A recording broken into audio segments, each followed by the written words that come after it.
You're throwing everything away. My sister Victoria screeched, pacing our parents' living room like a caged animal. The business, your future, everything Dad built.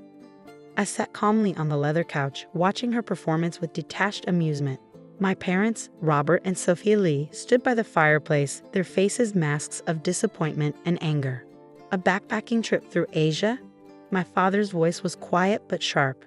This is how you repay everything we've given you. My name is Olivia Lee, and at 28, I was about to teach my family the difference between perception and reality. The tech division needs you, Victoria continued. You can't just abandon it for some hippie adventure. I almost laughed at that. The tech division she referred to was my creation, a digital transformation arm I'd built within our family's traditional import-export business. In 3 years, I'd turned it from a simple department into the company's most profitable sector. But Victoria, ever the perfect eldest daughter, saw it as just another piece of our father's empire, an empire she was determined to inherit. I've already submitted my resignation, I said quietly. The team knows what to do. Everything's documented. Documented? My mother's voice cracked. Olivia, this isn't about documentation. This is about responsibility, about family. I study her face, the carefully maintained facade of a traditional Chinese mother always putting family first. If she only knew. My flight leaves tomorrow, I said, standing up. I've already packed up my apartment. If you walk out that door, my father said, his voice glacial, don't expect any support from us. No trust fund, no shares in the company. Nothing.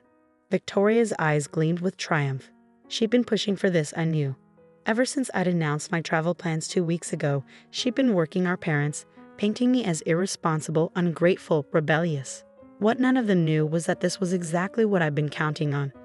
I understand, I replied, picking up my bag. I'll see myself out. As I walked to my car, I could hear Victoria following me. You're making a huge mistake, she called out. You'll come crawling back when your money runs out. I smiled, thinking about the encrypted laptop in my bag, the contracts waiting to be signed, the deals I'd spent months setting up across Asia. While they thought I was throwing away my future on some quarter-life crisis adventure, I was actually about to close the biggest tech acquisitions in our industry's history. My phone buzzed as I started the engine. A text from Alex, my lead developer. Everything's in place. Singapore team is ready.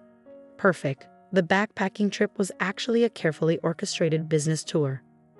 Over the past year, I'd identified 6 promising tech startups across Asia, each with revolutionary potential but struggling with capital and market access.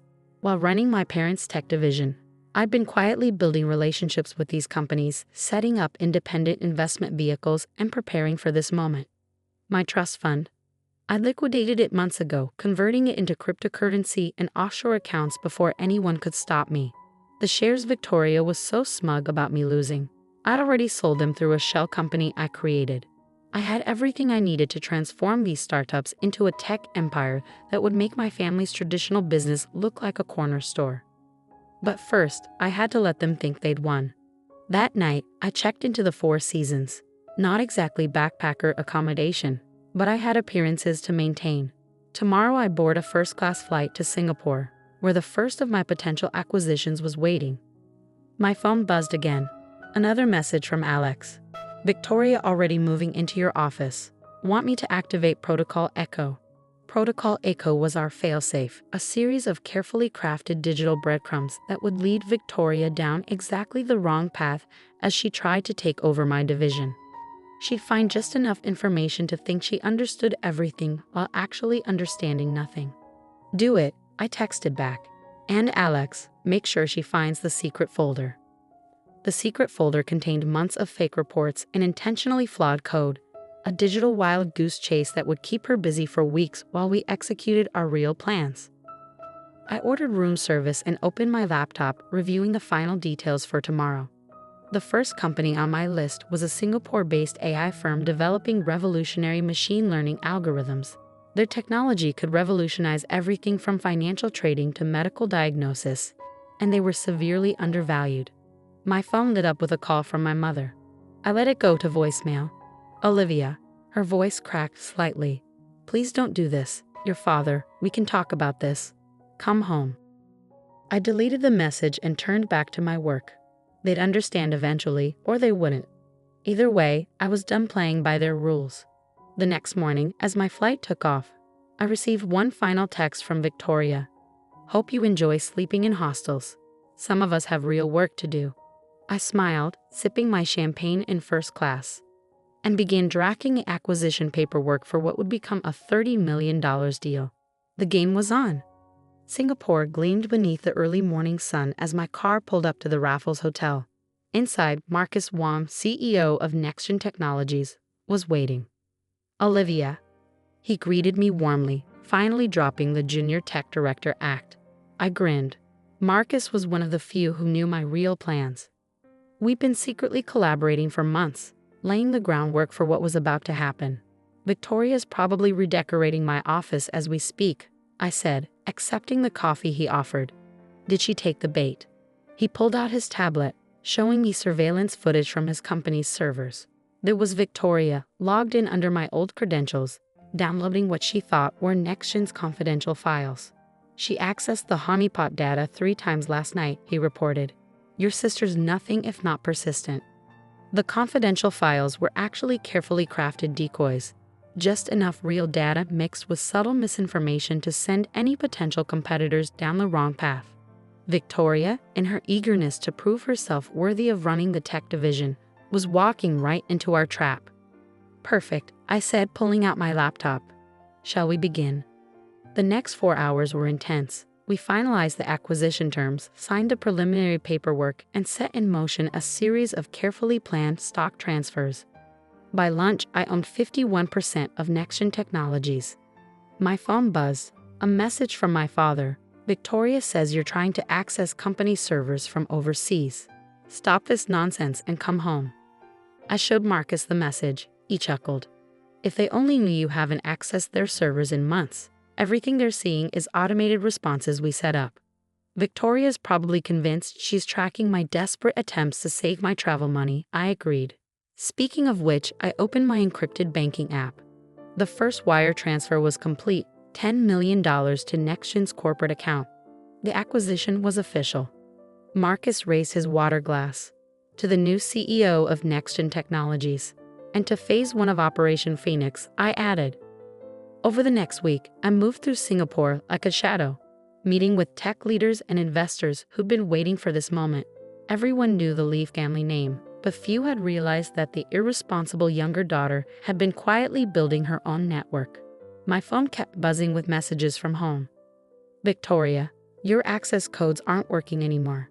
Guess you should have thought about that before abandoning ship. Mom, the board is very disappointed in you. Please stop this foolishness. Dad, whatever you think you're doing, it won't work. Come home before you embarrass us further. Each message confirmed that my plan was working. They were so convinced by their own narrative, the rebellious daughter on a misguided adventure, that they couldn't see what was really happening. Then came the message I'd been waiting for. Alex, Victoria found the prototype files. She's calling an emergency board meeting. The prototype files contained plans for an AI-driven trading platform, something that looked revolutionary on the surface, but was actually designed to fail in specific, predictable ways. Victoria, eager to prove she could handle the tech division, would undoubtedly push to fast-track its development. How long until she realizes it's a dead end? I asked during my nightly video call with Alex. 2 months minimum, he replied. By then, we'll be ready to launch the real platform through NextGen. My next stop was Seoul, where a quantum computing startup was waiting. Their technology, combined with NextGen's AI algorithms, would form the foundation of something unprecedented. But first, I had to maintain my cover. I posted carefully curated photos on social media, me at tourist spots, pretending to stay in budget hotels while actually working from luxury suites, looking every bit the carefree backpacker. Victoria couldn't resist commenting, "Hope you're enjoying spending your savings on street food while some of us are running a real business." I was in fact enjoying a Michelin-starred dinner with the quantum computing team when I saw her comment. The irony wasn't lost on my dinner companions. Your sister still doesn't suspect. Dr. Park, the quantum team's lead scientist, asked. Victoria sees what she expects to see, I replied, signing another acquisition contract. They all do. By the end of the second week, I owned 2 cutting-edge tech companies and was in negotiations for a third. My initial $30 million investment was already showing returns. But the real test was yet to come, because back home, Victoria was about to discover exactly what happens when you build a platform using compromised code. And I would be ready. 3 months into my backpacking trip, I was sitting in a penthouse office in Hong Kong when the message I'd been waiting for arrived. Emergency, Alex texted. Victoria's prototype just crashed during the investor demo. Total system failure. Your father's livid. I sipped my coffee, watching the sunrise over Victoria Harbor, right on schedule. Within minutes, my phone exploded with messages. Victoria, what did you do to these files? Nothing works. Mom, your sister is devastated. How could you sabotage her like this? Dad, the board is meeting in an hour. You've destroyed our reputation. I forwarded the messages to my legal team. Everything needed to be documented for what came next. Should I tell them about the backup system? Alex asked during our secure video call. Not yet, I replied. Let's see how deep they dig themselves. The backup system was actually NextGen's new trading platform, the real version of what Victoria had tried to build from my decoy files. While she'd been struggling with corrupted code and false starts, we'd been quietly perfecting the technology. My phone rang. Victoria, for the first time in 3 months, I answered. You vindictive, she snarled. You planted those files, didn't you? Set me up to fail. Did I? I kept my voice calm. Or did you just assume you could handle technology you didn't understand? The board is calling for a full audit. Dad's shares have dropped 15% since the demo. Are you happy now? I checked my trading dashboard. The Lee family company's stock was indeed plummeting, which meant it was time for phase 3. Actually, Victoria, I said, I'm very happy. Check your email. I hung up and sent the pre-prepared press release to every major financial news outlet in Asia. Lee Dynamics announces revolutionary AI trading platform. Only it wasn't our father's company making the announcement, it was Lee Tech Solutions, my new company built from the acquisitions I'd made during my backpacking trip. Within an hour, the story was everywhere. The prodigal daughter hadn't been running away. She'd been building an empire. NextGen's technology, combined with quantum computing and 3 other strategic acquisitions, had created something unprecedented. My phone rang again. This time it was my father. What have you done? His voice was barely controlled. Built something of my own, I replied. Without the family name, without your connections. Just me, my skills, and the people who believed in my vision. The board wants answers. Our investors are jumping ship. They should be, I said. Because in about an hour, Lee Tech Solutions is going public, and we're offering to buy out your tech division at a very generous discount, considering its recent difficulties. The silence on the other end was deafening. You planned this, he finally said. All of it, the backpacking story, the files Victoria found. I learned from the best, Dad. You always said business was about strategy, about seeing 10 moves ahead. The IPO was a historic success. By the end of the day, my company was valued at over $500 million. The Lee family business, meanwhile, had lost nearly 40% of its market value. Victoria sent one final message. You could have told me. Like you told me about convincing Dad to pass me over for promotion last year, I replied, or about sabotaging my original proposals for the tech division. She didn't respond. A week later, I returned to Singapore, this time openly as the CEO of Asia's most talked about tech company. The media loved the story, the daughter who turned a backpacking trip into a business empire. My parents eventually accepted my offer to buy their tech division. They didn't have much choice. Their investors were demanding action after the prototype disaster. Victoria, she left the company. Last I heard, she was trying to launch her own startup. I wish her luck. She'll need it.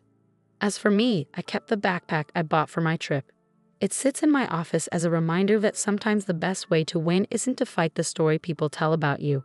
It's to let them believe it until the perfect moment to reveal the truth. My mother finally asked me during a tense family dinner months later, why go through all the deception? Why not just tell us your plans?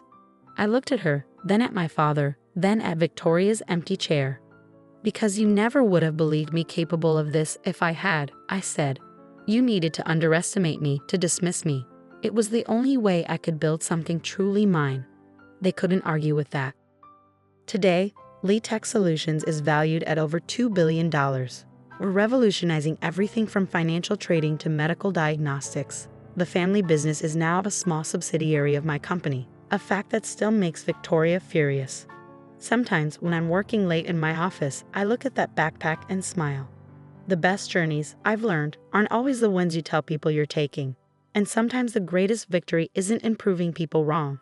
It's in letting them believe they're right until it's too late for them to do anything about it.